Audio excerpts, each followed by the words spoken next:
Bonjour les amis, donc voilà, on se retrouve à nouveau pour parler du Pélib. On va continuer donc à analyser ensemble les différents présélectionnés. Et puis je vous donne rendez-vous juste après le générique.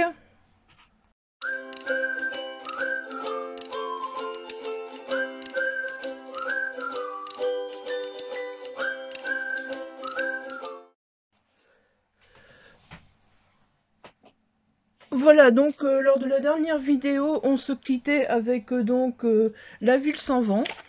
Donc aujourd'hui, je reprends à la suite. À la suite, c'est quoi? Voilà, La Vogueuse. La Vogueuse chez Livresque de Mélissa Scanu. Donc c'est du fantastique. Et donc on se retrouve avec Nell, une jeune adulte insouciante, qui se contentait de vivoter dans sa routine. Un beau matin, le jeu vicieux du destin la frappe en la propulsant dans une réalité parallèle, totalement différente de sa propre vie. Un monde globalement meilleur, mais avec un lourd prix à payer. Pour couronner le tout, de mystérieux êtres cherchent à l'éliminer afin de rétablir l'ordre de l'univers, que Nell a bousculé involontairement, ainsi que d'autres dangers qu'elle ne soupçonnait même pas. Saura-t-elle en réchapper? Ah ouais, ouais, en effet. C'est aussi...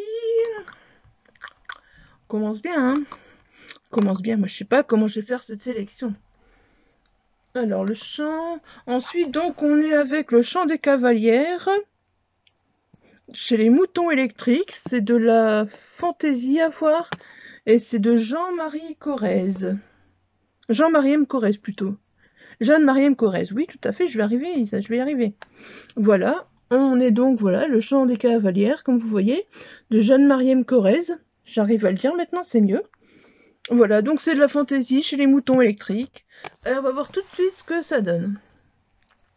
Un royaume divisé, instable, avec des forces luttant pour le pouvoir. Un ordre de femmes chevauchant des dragons.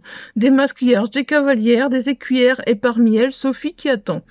Le premier sang, le premier vol, son amante, son moment, des réponses à ces questions. Pour trouver sa place, elle devra louvoyer entre les intrigues de la cour et de son ordre, affronter ses peurs et ses doutes, choisir son propre destin, devenir qui elle est vraiment.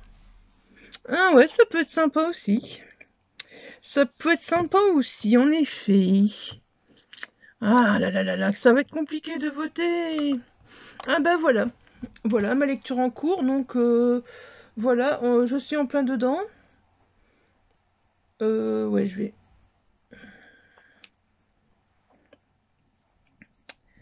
souligner. Je suis en plein dedans, j'avoue que c'est... J'avance pas très très vite, c'est ça le problème. C'est vraiment ça le problème en plus parce que je le lis donc pour le challenge, donc je fais partie de l'équipe des Griffons. Voilà, donc on a un challenge aussi dans le Pélib et je fais partie de l'équipe des Griffons et je le lis pour oui, un livre où il y a des extraterrestres. Voilà, donc le chant des Fenjik. Voilà. De Luce Baster, je vous en avais parlé hier de Luce Baster, voilà, je vous avais dit que je la lisais. Maintenant, c'est celui-là que je lis. Donc aux éditions de Nemo. Franchement, j'aime assez pour l'instant, mais j'ai pas encore pu en lire assez pour vous dire oui. Enfin, le début, j'aime bien, quoi, mais c'est voilà, c'est de la SF à laquelle je suis pas habituée, donc il faut le temps que je me plonge dedans. Alors, la transhumance galactique des Fenjik est menacée. Traquée depuis des millénaires par les Chaleks, ces créatures cosmiques ne servent plus que de taxis vivants à travers l'espace. Après des années de servitude, leur nombre s'amenuise et leur espèce est menacée d'extinction. Mais leur mystérieux chant silencieux traverse toujours la galaxie. Il porte en lui les notes d'un nouvel espoir, le soulèvement des cybersquads, à travers le destin d'extraterrestres que rien ne destinait à la lutte. Le chant des Fenjik nous offre un roman choral où chaque voix est la pièce d'un puzzle et chaque protagoniste le rouage invisible d'une révolution qui les dépasse, toutes et tous. Luce Baster signe une préquelle incroyablement réussie à la débusqueuse des mondes et compose une mélodie silencieuse, violente et douce à la fois qui vous portera dans des contrées insoupçonnées. Ouais, c'est un préquel au fait, voilà. Donc peut-être que c'est peut-être ça aussi qu'il faut le temps que je comprenne ou je sais pas. Mais en tout cas, ben, je passe un bon moment. J'ai pas vraiment pas l'intention de l'arrêter, donc voilà. Alors, donc ensuite, on va revenir au chien noir. Voilà, c'est ça, le chien noir. Alors, le chien noir, donc c'est de Lucie Barat. Je le cherche tout de suite. Le chien noir, voilà, de Lucie... Oui, de Lucie Barat. Bon, je n'ai pas la couverture, ouais, non. Il manque le personnage dans la... Il manque le personnage dans la couverture. Ouais, il y a un personnage dans la couverture à la base. Bon, voilà. C'est aux éditions donc du Typhon. Voilà. C'est... Il n'y a pas de genre littéraire d'inscrit, donc je vais vous lire la quatrième de couverture et on verra ensemble. Il était une fois un conte obscurci, englouti par un océan de ténèbres, qui gisait tout au fond du foyer des histoires, étouffé en secret sous le gris de la cendre. Dans un pays lointain, la jeune Eugénie est mariée de force au mystérieux roi Barbiche par son père. Comme alors, pour elle, un voyage aux confins du monde qui l'entraînera dans un château rempli de noirceur. Pensée à la fois comme une relecture de Barbe Bleue, une réponse littéraire aux contes précieux du XVIIIe siècle et au roman magique d'Angela Carter. Le chien noir s'inscrit dans une histoire féminine de la littérature, celle d'Anaïs Nin. Ah tiens, c'est marrant, j'ai lu la BD il y a pas longtemps. De Marie Webb en passant par les sœurs Brontë. Si j'arrive à m'exprimer. Ouais, ça peut être sympa, mais moi j'avoue que tout ce qui est remaniement de compte et tout ça, c'est à chaque fois. Mais je suis à fond dedans, quoi, donc voilà. Je pense que ça pourrait me plaire. Je pense que ça pourrait me plaire. Alors ensuite, on a quoi? Le clan des Faerty. Voilà. Bah, on peut revenir. Si ma Kindle le veut bien. Donc le clan des Faerty. C'est le tome 1. La Terre du Sorcier, voilà. Donc c'est de Aurélisa Mathilde chez MXM Bookmark. Et je vous cherche tout de suite la couverture. Voilà, j'avoue que la couverture est très très très jolie, encore une fois.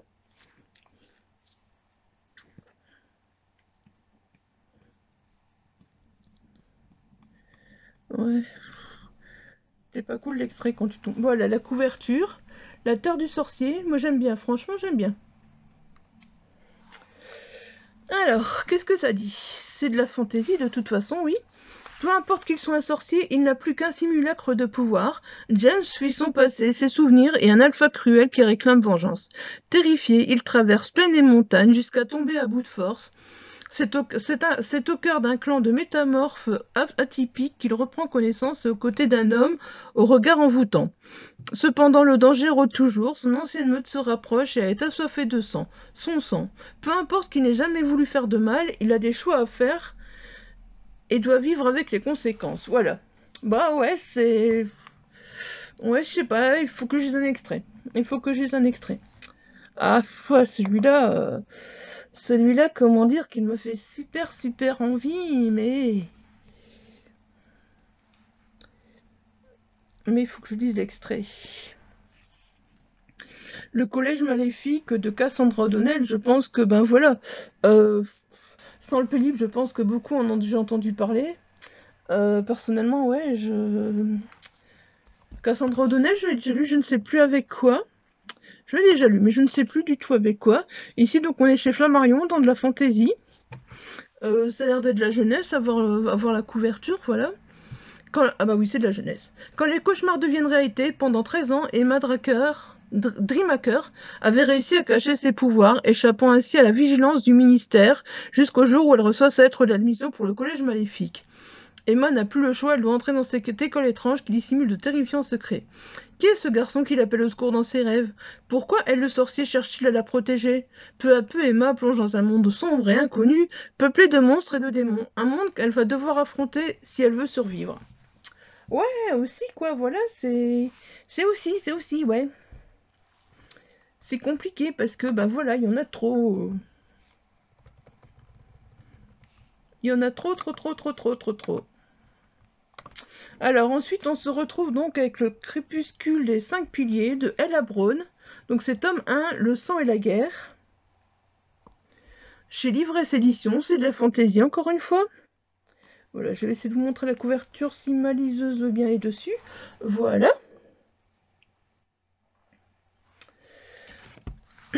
Alors, donc on est encore une fois dans la fantaisie. Je disais donc héritière du duché familial, Litana grandit dans une cage dorée, loin des difficultés du vrai monde, en guerre contre les sorcières d'Acronia. Sa mère, la duchesse d'Estaniel, consent à l'offrir en mariage pour mettre fin au conflit, en dépit de l'engagement sacré des fiançailles qu'il allie déjà à Augustus de Rossi. Les deux jeunes gens se voient alors privés d'un futur qu'ils avaient imaginé tout tracé. Malgré ce geste de paix, de nombreuses questions demeurent. Quel rôle jouent les membres de la Sixte Pilastre? Cette union constitue-t-elle le commencement d'un renouveau ou au contraire d'une chute vertigineuse? Le chute du peuple mérinéen, de la religion pilariste, d'une terre à tout jamais perdue. Ouais, je sais pas, voir, à lire un résumé, je sais pas, comme ça, je n'arrive pas à me prononcer comme ça, comme ça. Ah, celui-là, il me fait envie. Ouais, celui-là, il me fait envie. Par contre, le suivant.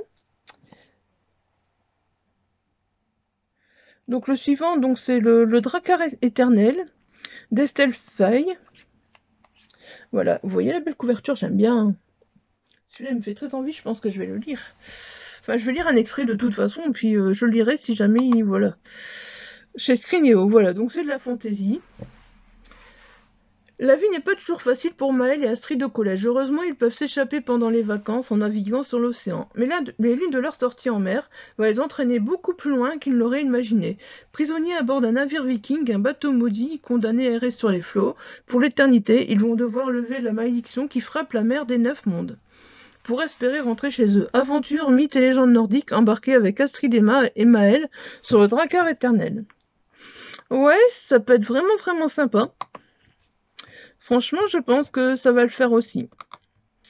Bon là, l'éducateur de Lolaté, je vais passer vite fait dessus. Voilà, c'est... Donc, c'est du fantastique, c'est chez Elixiria. Donc celui-là, je l'ai lu parce que l'autrice me l'avait envoyé, donc je vous en avais parlé. De toute façon, celui-là, il sera mis dedans d'office parce que ben j'aime bien la façon dont il y a cette histoire entre les vampires et les loups-garous et cette histoire d'éducateur. L'éducateur, oui, au début, on se demande pourquoi, mais quand on comprend cette histoire d'éducateur, c'est vraiment super agréable. Donc celui-là, je vais vite vous passer au-dessus parce que bon, ben voilà, pour moi, je sais que de toute façon, il fera partie de ma liste, voilà, parce que ben j'ai passé un bon moment tout simplement et voilà, voilà, voilà, et je vais en faire une chronique d'ici quelques jours, donc sur le site Geckopolis, que je mettrai sur la fiche du livre, donc sur la fiche du livre du Pélib, voilà. Donc comme ça, voilà. Alors ici, donc on arrive avec le janissaire, le janissaire, le janissaire. Voilà, le janissaire. C'est de Olivier Béranval, c'est chez Mnemos Édition. J'ai du mal à prononcer cette maison d'édition. Voilà, je pense pour moi que ça doit être de la SF, mais je peux me tromper. Mais avoir une couverture comme ça, puis Mnemos, j'ai l'impression qu'on a beaucoup de SF. Je peux me tromper, hein, mais...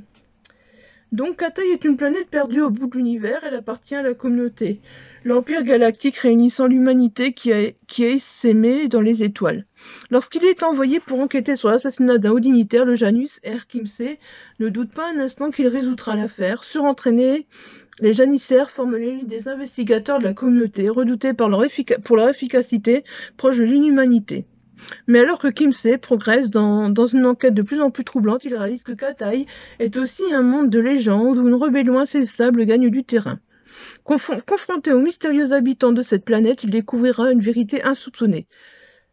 Imprégnanos, premier roman remarqué et le succès de Nemrod, un space-opéra ambitieux, Olivier Béranval propose de nouveau une voie singulière dans le paysage de la science-fiction avec ce polar futuriste et crépusculaire dont l'intrigue prenante se déroule dans le même univers que celui de Nemrod. Voilà.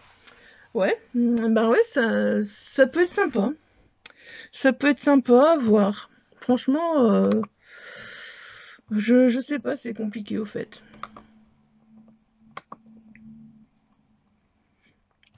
Alors, donc ensuite on continue, donc voilà, aujourd'hui je ne traîne pas, hein, je vous dis, hein, aujourd'hui on y va, on y va, on y va.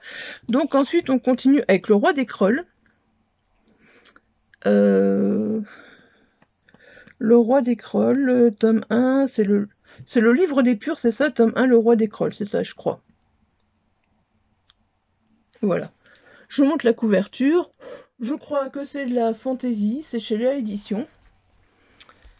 C'est d'Olivier Martinelli, je sais pas si je vous l'ai dit, moi je vous le redis, voilà.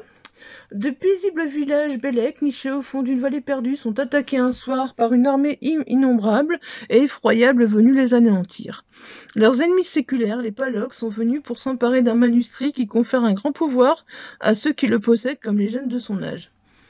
Dan, formé depuis la naissance au maniement de l'épée, doit combattre pour sauver son peuple. Au cours de cette sanglante bataille, il voit son père, qu'il croyait simple charpentier, se transformer en terrible chef de guerre.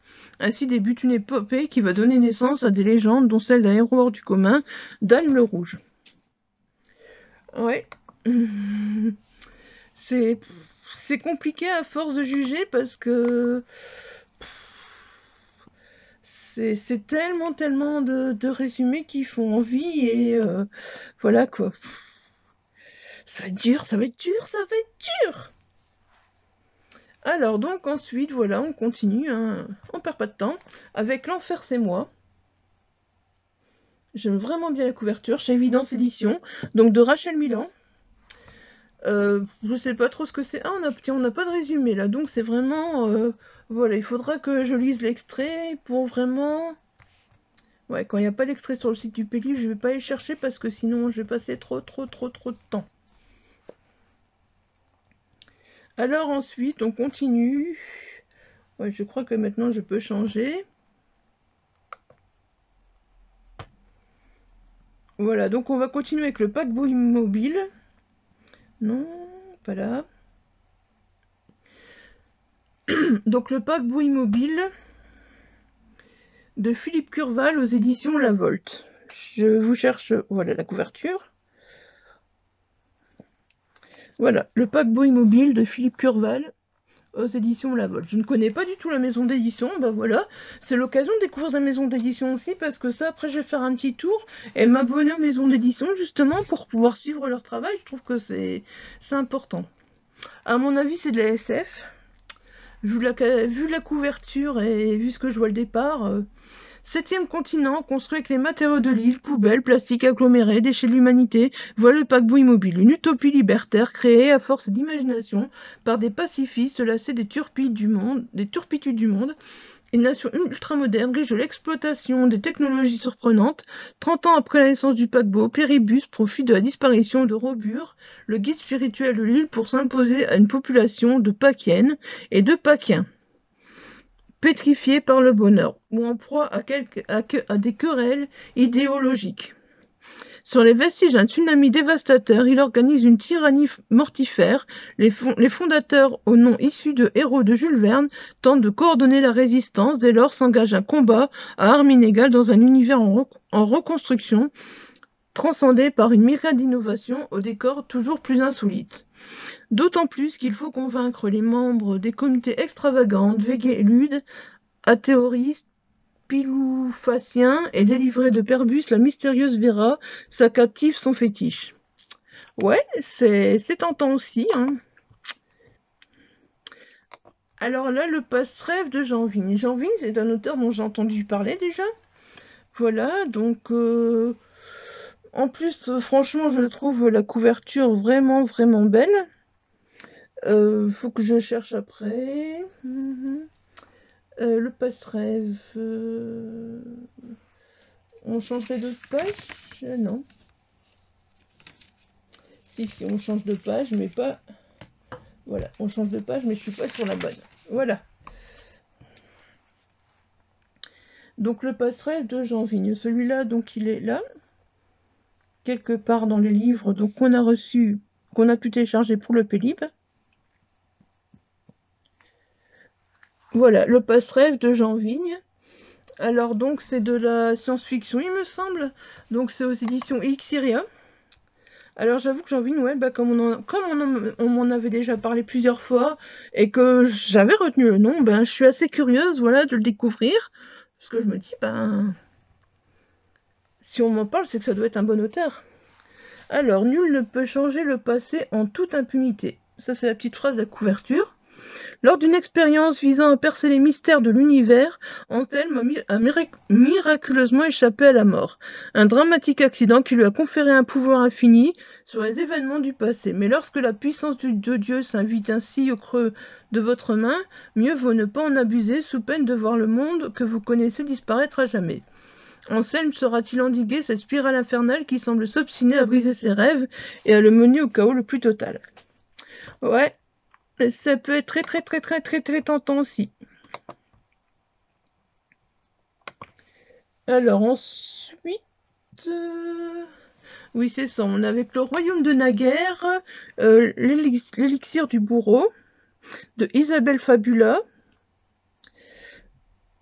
chez Fleurus, voilà, c'est de la fantaisie aussi, je clique dessus, qui s'ouvre. Voilà, je vous le montre. Je vous montre la couverture. Après la mort accidentelle de son père, Philippe, Richard devient comte et part vivre chez son oncle le roi Frédéric avec sa mère, sa sœur de ce dernier, au château de Crénelay, où vivent également ses cousins et cousines. Un soir, une servante est retrouvée empoisonnée à l'élixir du bourreau, un poison lent inventé par maître Stratus, l'alchimiste du roi qui n'a malheureusement pas encore trouvé l'antidote. Richard et son cousin se lancent alors sur les traces de l'assassin. Ça me plaît. Ça me plaît, ça me plaît, ça me plaît. Alors, les aînés, les aînés. Les aînés, tome 1, le cycle.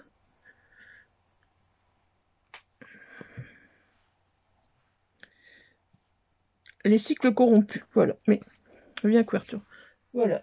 Ah bah là, on est clairement dans la fantaisie, ça se voit que le dragon, ça cache rien, quoi.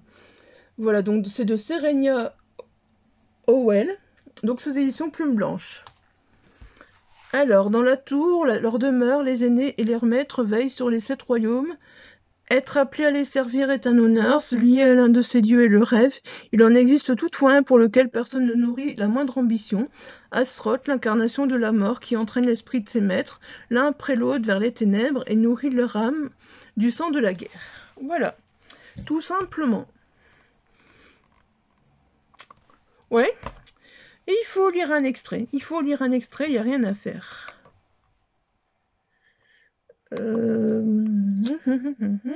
Les canaux du mi-temps. Alors, les canaux du mi-temps, donc c'est de Alex Nikolavitch chez les Moutons électriques, c'est de la fantaisie. Et les canaux du mi-temps, je dois les chercher dans les e-books qu'on a reçus.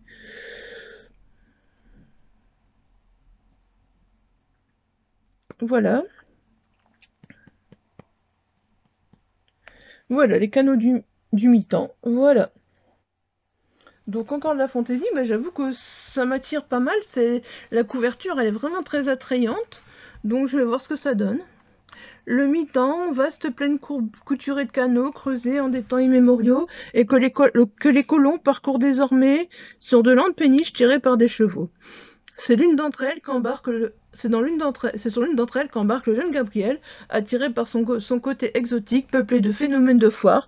Elle lui permet d'échapper à un quotidien morose, mais quels sont les esprits qui hantent les anciens tertres tout au bout de la plaine? Pourquoi depuis des siècles condottières et capitaines viennent-ils se perdre dans le mi-temps? Et surtout, à quoi bon maintenir les anciennes traditions des battleurs-bateliers quand la civilisation apporte de nouvelles règles, gazogènes, héliographes, canaux, chevaux et grandes plaines, un autre monde? Ouais, ouais. Là, ça me tente pas mal aussi.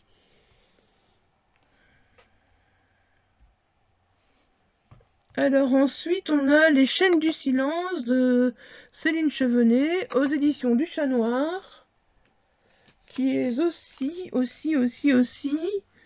de la fantaisie, c'est ça que je voulais vous dire, ouais. Parce que je regarde en même temps sur ma petite feuille. C'est pour m'y retrouver plus facilement, sinon...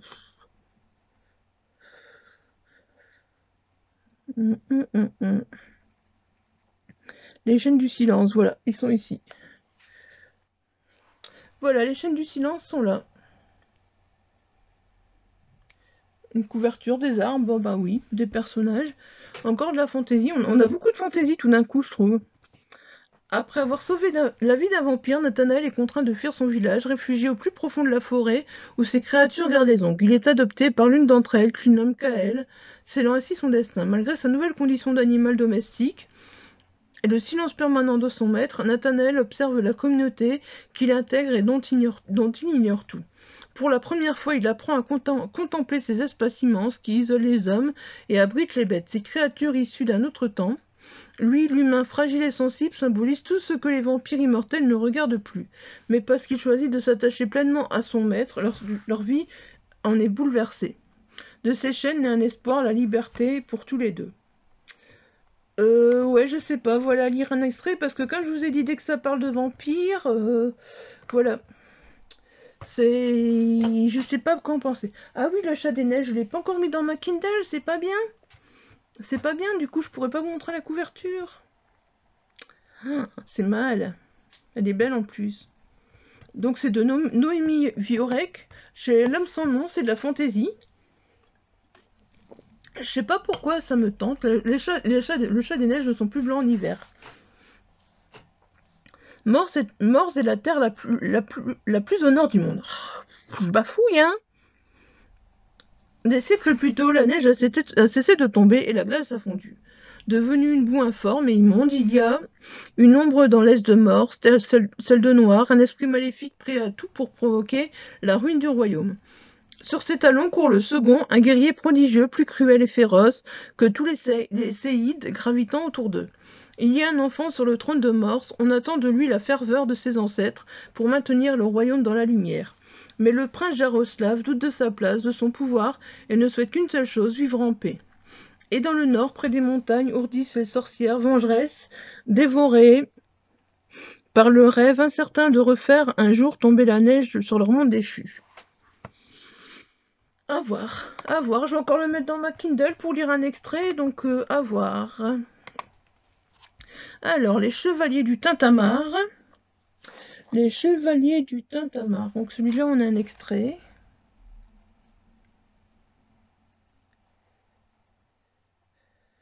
Les Chevaliers du Tintamarre. Les Chevaliers du Tintamarre. Voilà, ils sont ici.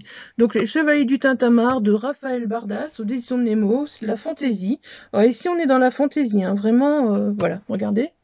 C'est presque pareil parce qu'elle est en noir et blanc, plus ou moins, donc voilà. C'est vraiment presque pareil, là, ce que je vous montre. Alors...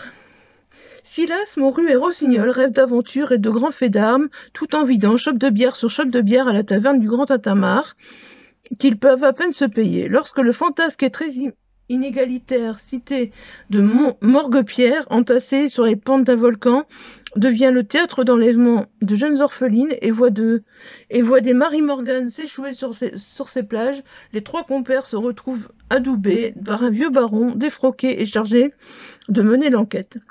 Les voilà lancés sur les traces d'un étrange spadassingue, d'un nain bossu et d'un terrible gargulard, bien décidés à leur mettre des bâtons dans les roues et des pains dans la tronche. Ça a l'air un peu humoristique, je dirais, je sais pas, ouais, j'aime bien ce côté qui a l'air un peu humoristique comme ça. Franchement, ouais, ça me plaît bien. Ah ouais, celui-là, je sais pas pourquoi, c'est un qui m'a fait direct de l'œil. J'ai fait, ouais, celui-là je le veux, celui-là je le veux, celui-là je le veux. La couverture en plus, je trouve qu'elle est magnifique. Donc c'est les chroniques de l'érable et du cerisier. Et franchement, ben que dire, à part que la couverture est magnifique, magnifique. Je devrais trouver la couverture. Voilà, ici. Bon, ici, elle sera un peu plus noir et blanc, mais voilà. C'est de Camille Monceau. Voilà, franchement, je suis vachement attirée en ce moment Je sais pas, par tous ces petits côtés japonais, un peu tout ça, et j'ai vraiment l'impression que voilà, c'est ça. Donc c'est chez Gallimard Jeunesse. Le style, on sait pas, mais on va aller voir tout de suite ensemble ce que c'est. Je n'ai pas encore regardé la couverture, j'ai pas encore regardé la quatrième, mais la couverture et le titre me font énormément envie. Pourquoi? On verra. Est-ce que le résumé va me faire autant envie? Enfant abandonné, Ichiro est élevé comme un fils par un mystérieux samouraï qui lui enseigne la voie du sabre. Vivant reclus dans les montagnes, au cœur de nature sauvage, il grandit au rythme des saisons, entre une insouciance bienheureuse et un apprentissage qui exige persévérance et courage. Mais par une nuit terrible, Ichiro voit sa vie basculer. Il doit tourner le dos à son enfance pour affronter le monde et son destin. Héros sublime, amitié, trahison, passion de vengeance, le masque de No est le début d'une épopée éblouissante dans le Japon du XVIIe siècle et la révélation du talent de Kamimonso. Ouais, ça peut être sympa, ça. Cette histoire de samouraï, ça peut être vraiment sympa. Bon, après, je vous l'ai montré donc déjà dans la toute première vidéo. Je vous le remettrai ici en barre d'infos. Les couleurs démoniaques de Jean-Marc Desnos, voilà, c'est sûr, je vote pour lui chez Tornada. Ça, c'est sûr. Alan Lambin, chasseur d'esprit, voilà, ça, c'est sûr. Je vote automatiquement pour lui parce que, ben voilà, Alan Lambin, c'est un personnage que j'adore. Donc, voilà, ça, d'office, je ne dois pas le dire, je ne dois pas vous montrer. Je vote pour lui, je l'ai déjà dit. C'est pour moi, c'est quand j'ai vu qu'il était dedans, j'étais vraiment ravie. Voilà, donc ensuite on arrive après on arrive les dragons de l'impératrice, non,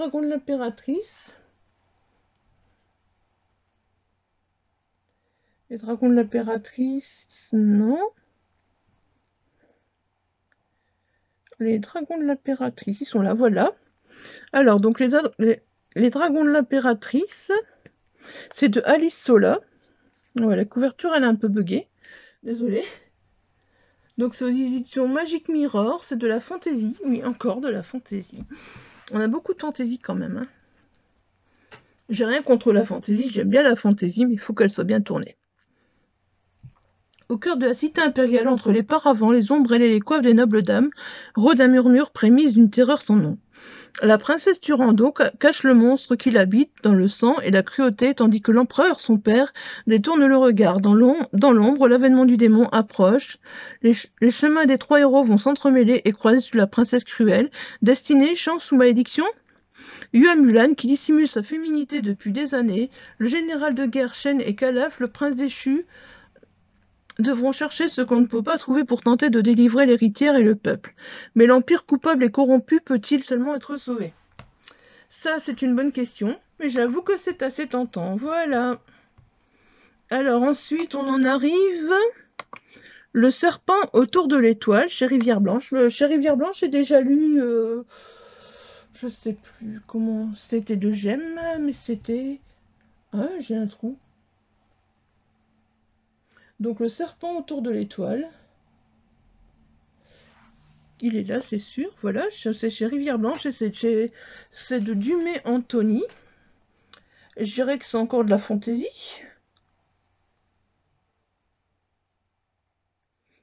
Je dirais que c'est encore de la fantaisie.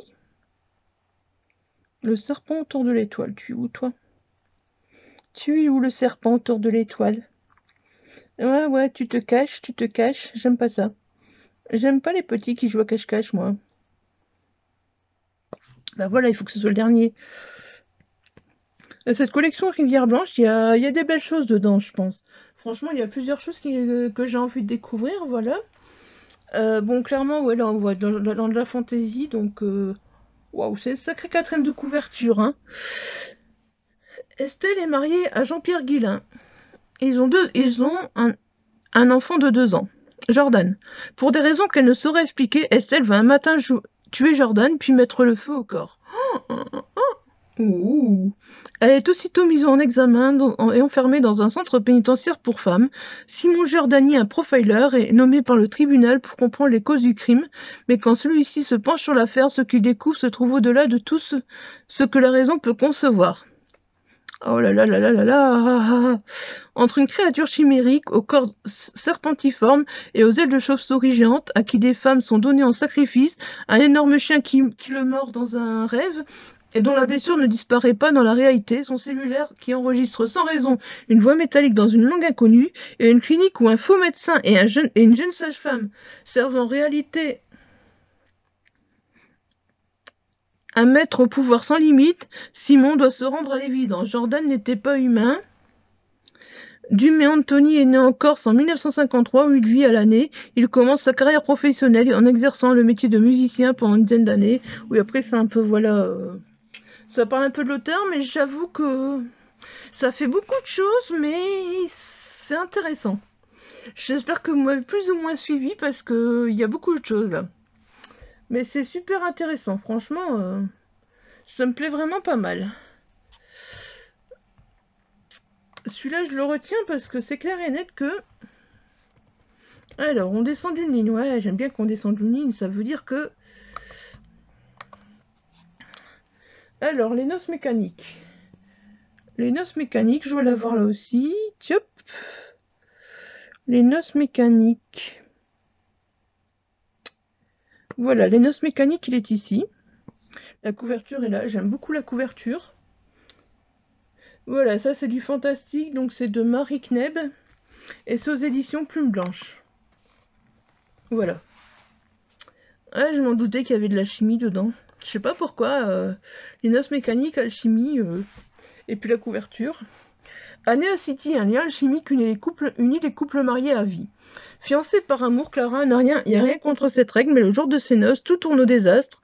Contrainte d'épouser le parfait inconnu qui surgit au milieu de la cérémonie, la voix mêlée à un complot qui la dépasse. Seulement cet étrange mari n'a que faire de cette histoire de mariage. En pleine enquête, ces investigations risqueront de plonger Clara au cœur des secrets et de mystères plus sombres les uns que les autres. Voilà, tout simplement. Et c'est tentant aussi. Ouf. Faut que j'arrête de dire que c'est tentant. Hein. Je vais pas m'en sortir si je dis que tout est tentant. Si je dis que tout est tentant, je vais vraiment pas m'en sortir. Donc ensuite, on est avec les sentinelles de Pangea, c'est ça? Les sentinelles de Pangea, oui. Et j'ai cliqué où il fallait pas. Hein. Oui, ben je suis championne. Hein. Je suis championne. Les sentinelles de Pangea, on va y arriver tout de suite. Il faut juste que je revienne sur... Je vais déjà le trouver là. Donc les sentinelles de Pangea. Voilà, je l'ai ici. Je l'ai ici. Est-ce qu'on a encore beaucoup de remonter? Ah, quand même. Oh, on a quand même encore beaucoup de choses à voir. Hein. Voilà, les sentinelles du Pangea. Donc c'est de Jocelyn F. Keller, c'est chez Scrinéo. Qu'est-ce que ça pourrait être? De la fantaisie? Je sais pas, je vais voir. Sur l'île monde de Pangea où la magie cohabite, avec une science balbutiante, la vie s'écoule, paisible et bucolique. Mais dans une région excentrée, le Saint-Jacques de Valbara, une épidémie d'origine inconnue consume la population et les animaux. Ah ouais. Au cœur de la zone touchée se trouve la grotte de Sneroka. Je m'excuse des fois pour la prononciation, mais quand on la lit comme ça va, mais quand on lit à haute voix... Pour découvrir l'origine du mal, le Conseil des 7 sages de Pangea décide de missionner une ligue de spécialistes. À sa tête, Loana, une jeune biologiste experte en environnement, et Renjo, un garde forestier taciturne. Tous deux vont devoir apprendre à s'apprivoiser au long d'une expédition semée d'embûches, un périple jalonné par la présence permanente d'énigmatiques sentinelles, de grandes tiges de métal dont on ignore tout. Loana va-t-elle trouver la cause du fléau? Au terme de cette enquête, de tous les dangers, il y a peut-être des secrets encore plus terribles que tout ce qu'elle avait pu imaginer. Ouais, mais c'est tentant aussi. Mais comment je vais faire pour voter?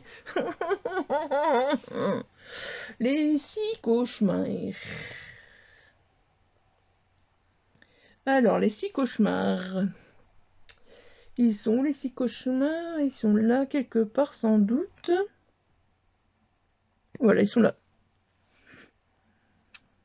Est-ce que j'ai la couverture? Est-ce que je l'ai pas? Voilà, les 6 cauchemars. Les 6 cauchemars, donc de Patrick Morand, chez les éditions de Nemos. Alors, encore une fois, on nous dit pas ce que c'est, mais c'est pas grave, on va deviner. Ouais, bah c'est pas grave. Oh, c'est de la fantaisie, voilà. La crécelle est l'assassin la plus redoutée de son temps. La cresserelle plutôt. Ouais, excusez-moi, hein, mais... Mais lorsque Mémoire, son ancien ami et membre du Conseil des cités-États, la retrouve à la croisée des pistes du désert de Yobanda, dans une auberge de caravaniers, la tueuse n'est plus que l'ombre d'elle-même. Mémoire lui propose de tuer 5 mages thaumaturges qui représentent une menace pour la sécurité et la cohésion des cités-États. En acceptant, la cresserelle va replonger dans son passé et éveiller des fantômes dont elle aurait préféré ne pas se souvenir. Mais Mémoire joue-t-elle vraiment franc jeu? Car après tout, la cresserelle est elle aussi une thaumaturge et de fait une menace potentielle pour les cités-États? Qui dans ce cas est à sa poursuite? 5 petits oiseaux tout beaux et tout fiers? Ah ouais?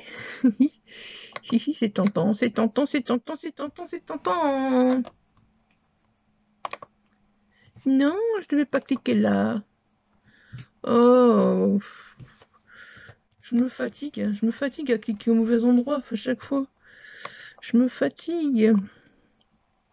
Bon, bah c'est pas grave, on va déjà chercher là. Alors donc ensuite, il y a les Terres de l'oubli de Jessica Lombroso.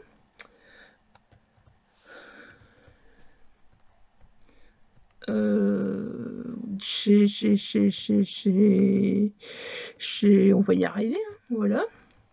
Jessica Lombroso, j'ai lu quelque chose d'elle il y a très longtemps. Il y a très longtemps. Donc c'est chez Snack, c'est de la fantaisie. Je l'ai pas dans ma Kindle pour vous le montrer malheureusement, donc voilà. On va lire la 4e de couverture et on verra ce que ça dit.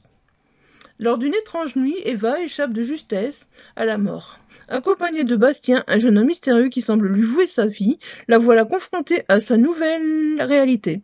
Elle n'est autre que Maëve, une féerie vouée à devenir puissante. Née dans un autre monde, les terres de l'oubli.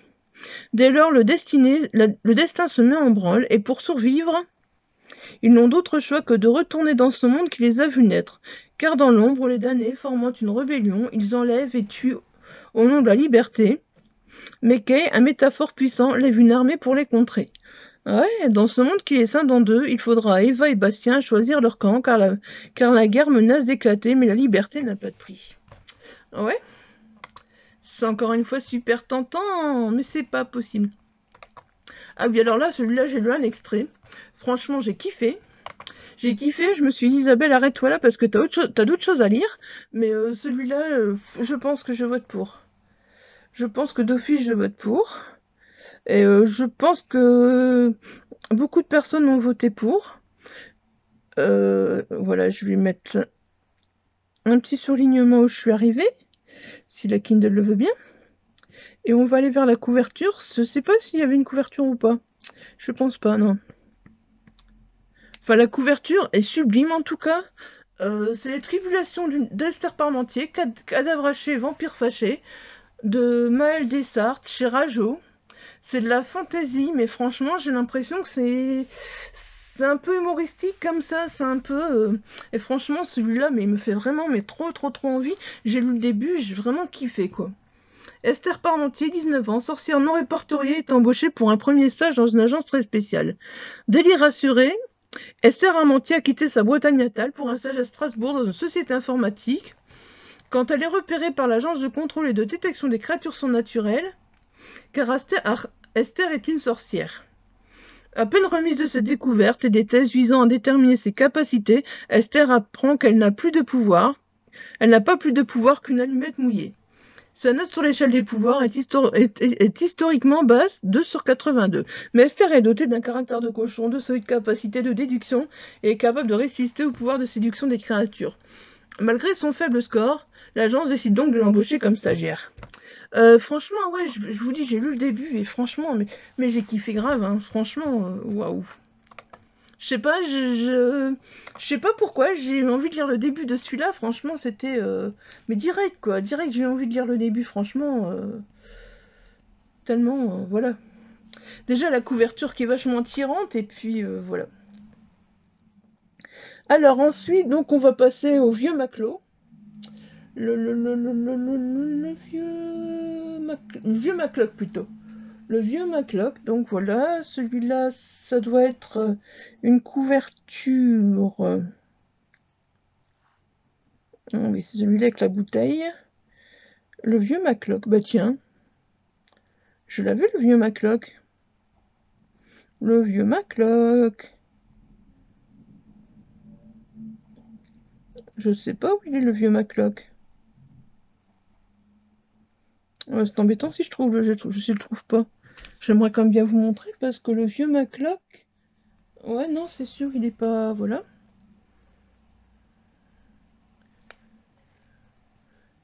Je vois. Je l'ai pas là, ça pose problème. Bon, bah, je l'ai pas, bref, c'est un. La couverture est très sympa, mais je sais pas où il est, je sais pas ce que j'en ai fait. Ah bah, attendez, je vais chercher peut-être.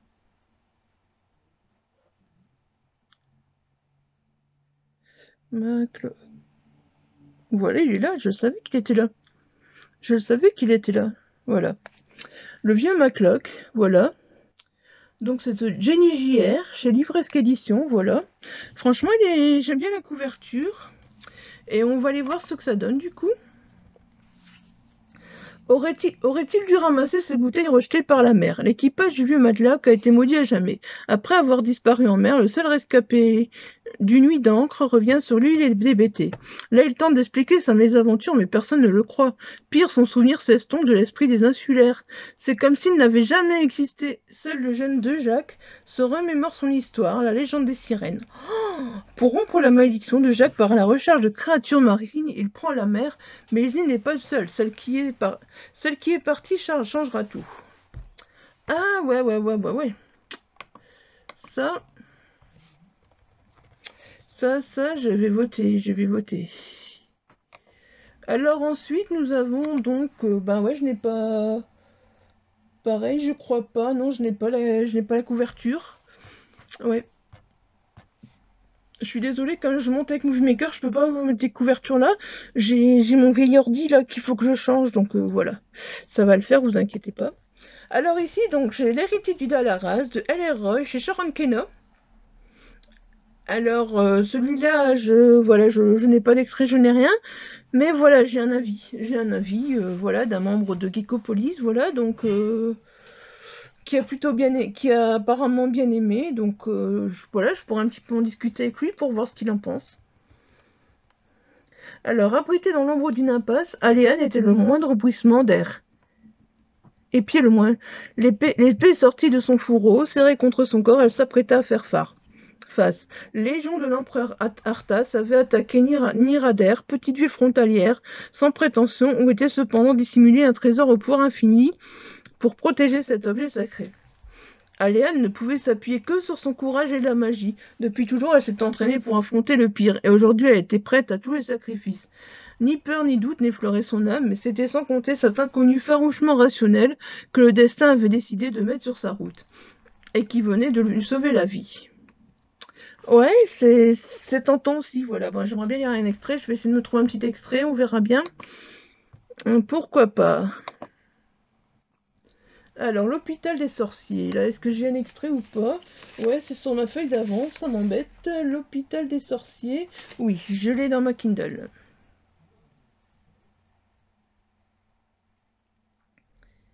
Donc, l'hôpital des sorciers de Catherine Chuenka, j'ai du mal à le prononcer. Voilà. C'est chez Scrinéo. Voilà. Et on va voir ce que c'est tout de suite, parce que, ben, c'est pas précisé. En 1296, Gabin, jeune fils de seigneur, est atteint du mal des ardents. Il rejoint l'hôpital de la maison de l'Aumône à Saint-Antoine pour être soigné. Amputé du bras gauche, il reste au service des monts. Le grand maître de la maison, dont il devient le secrétaire personnel dans un contexte tendu de lutte entre ordres religieux pour la direction des lieux. Des actes de sorcellerie sont découverts aux abords de l'hôpital, des cadavres disparaissent, des tombes sont profanées, Gabin et son maître mènent l'enquête jusqu'à ce que celui-ci soit accusé de connivence avec le diable. Très vite, c'est au tour des autres frères d'être arrêtés pour avoir commis des actes de sorcellerie. Gabin fait alors équipe avec Isabeau, une jeune aveugle pensionnaire de l'hôpital, et Sibylle, la nièce du grand maître déchu, pour faire éclater la vérité. Un sombre complot ourdi par le propre frère démon, un être pétri de rancœur et de jalousie. Ouais, c'est tentant, c'est tentant. Ah oui, celui-là, il me fait trop envie aussi depuis un moment. Je le vois passer, je me dis, il faut que je lise. L'impératrice des chimères, je pense qu'on l'a reçu. Oui, voilà, il est là. L'impératrice des chimères de Jérôme Camdescas, voilà. Camdescas, oui. Donc chez Crainte Chimère.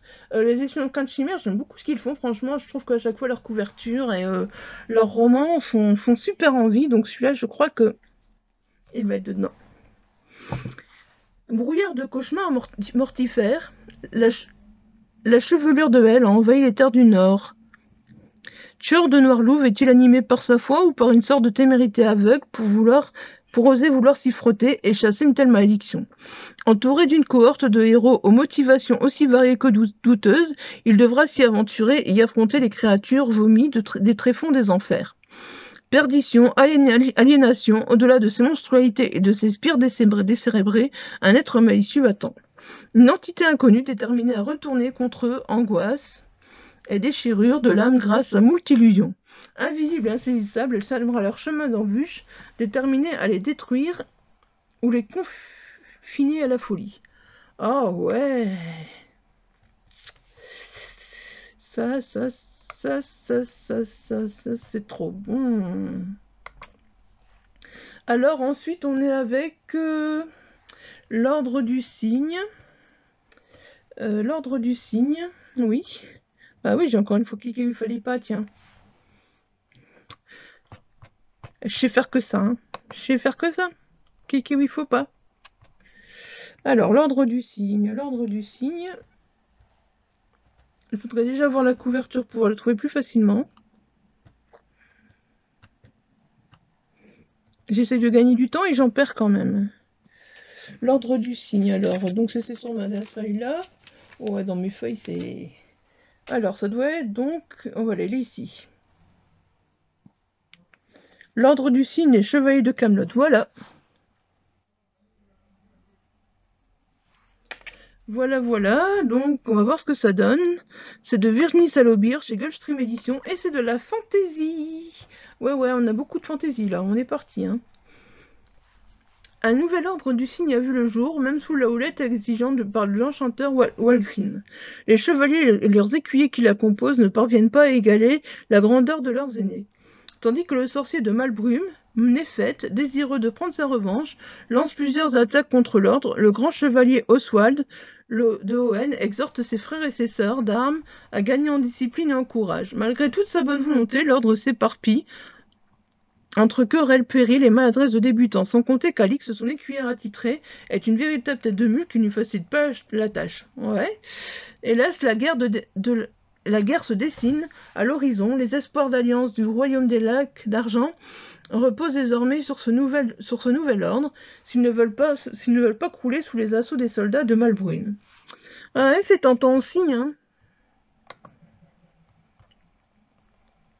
Alors ensuite on arrive sur Lune Ardente. On avance bien, ça va. Lune Ardente, ben voilà, il est juste là, nickel. Que demande le peuple? Voilà, Lune Ardente, livre 1, Crépuscule. Donc c'est chez Plume Blanche et c'est de la fantaisie.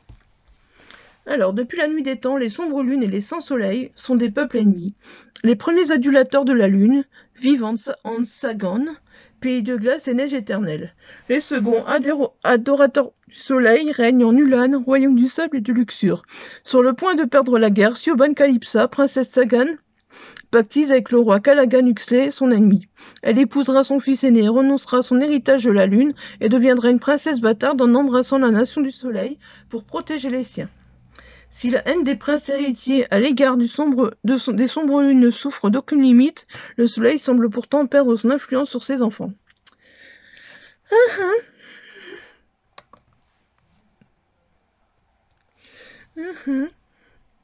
Comment je vais faire mon choix? Mais comment? Bon, après, on est bientôt à la fin. De toute façon, après, il me reste... Ouais. Il me manque une feuille. Il me manque une feuille. Ah non, c'est bon. Voilà. Il me reste ça. Donc, encore une petite vidéo après celle-ci, et je crois que ce sera bon. Donc, Manu, c'est les peuples invisibles.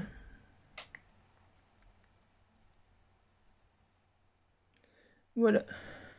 Manu, c'est les peuples invisibles, donc c'est de Laurent Perronnet. C'est aux éditions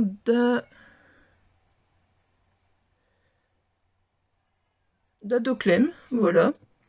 Moi, je connais pas la maison d'édition. Et ben voilà, on voit clairement que c'est de la fantaisie. Hein. Clairement, on le voit, c'est de la fantaisie.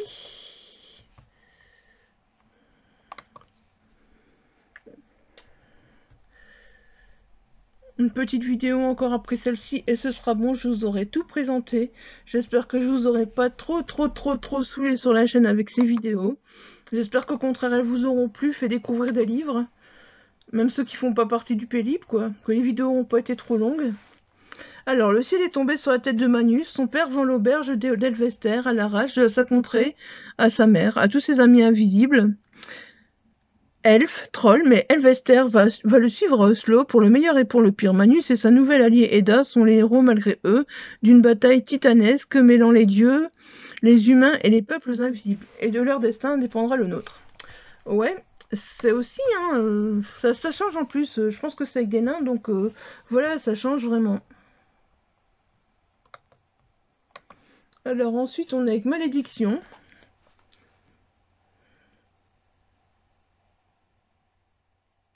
Malédiction de Andrea Cecilia. Donc c'est chez c'est aux éditions Elixiria.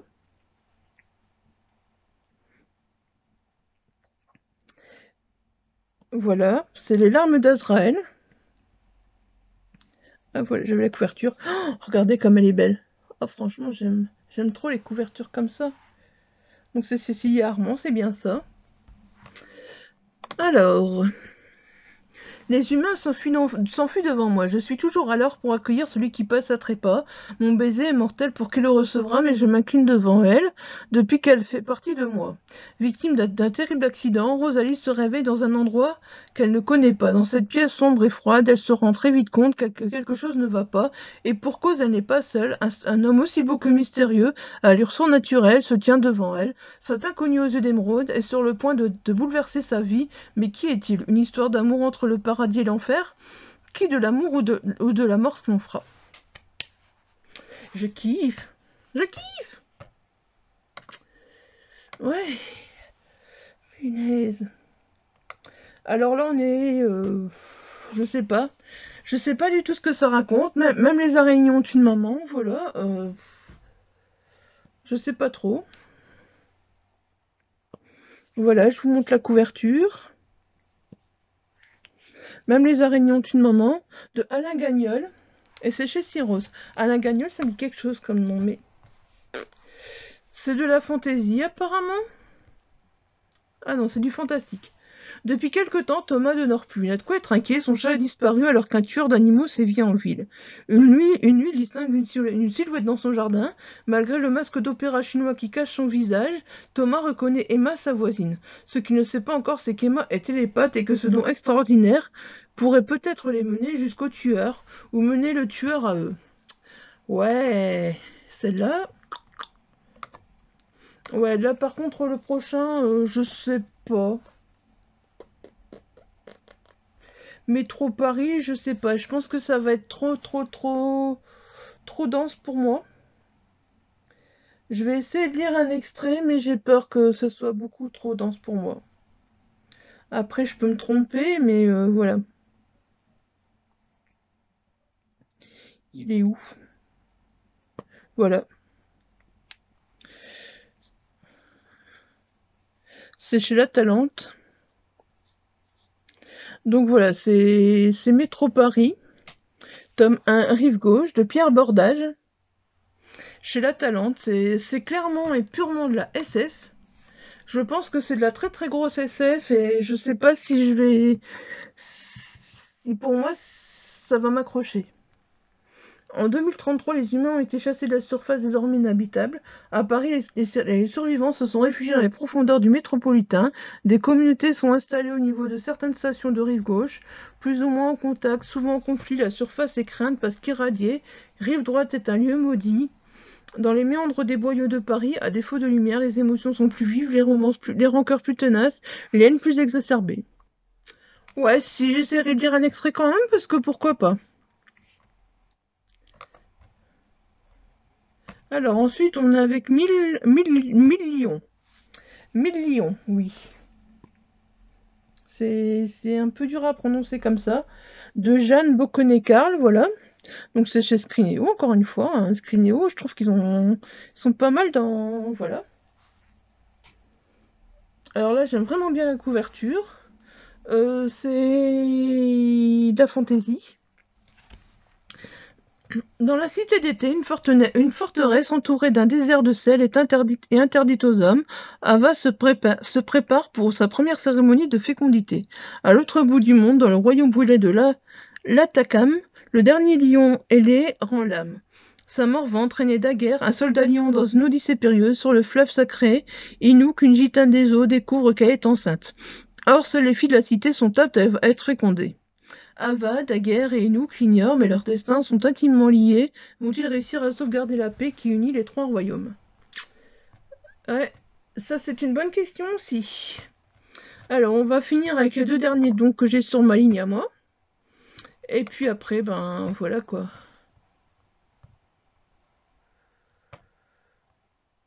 Donc on va finir avec Nécrosant. Non, on va d'abord prendre Néo. Il y a d'abord Néo. Néo, ouais, c'est Michel. Je sais que beaucoup diront c'est Michel Bussy. Néo, tome 1, la chute.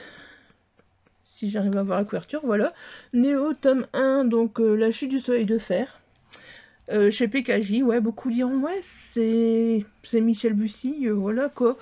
C'est vrai qu'il y a beaucoup d'auteurs moins connus, je suis tout à fait d'accord, mais malgré tout, j'ai quand même envie de voir ce que ça donne.